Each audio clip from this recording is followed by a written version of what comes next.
Hello friends, મારું નામ છે હાર્દિકભાઈ. હું આવ્યો છું આજે ડભોઈ તાલુકાની લુણાદરા ગામની પ્રાથમિક શાળામાં.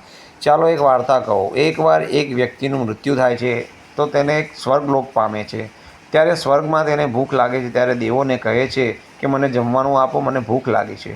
ત્યારે દેવો એની થાળીમાં એને સોના ચાંદીના સિક્કા અને થોડું ધન પરોસે છે.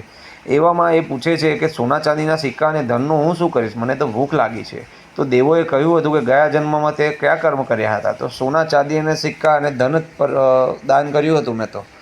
તો પછી તને એ જ મળે ને? તે અન્નદાન તો કર્યું ન હતું. એટલે જ અન્નદાન કરવું એ બહુ જ મોટું દાન છે. તો એ અન્નદાન કરો, અને અન્નદાન કરશો તો ધન દાન કર્યા બરાબર છે, ચાંદીનું દાન કર્યા બરાબર છે, અને એ દાન ધનનું દાન કર્યા બરાબર છે. એટલે અન્નદાનને સર્વશ્રેષ્ઠ દાન કહેવામાં આવે છે. ચાલો ત્યારે આપણે એ સેવા તરફ નજર કરીએ.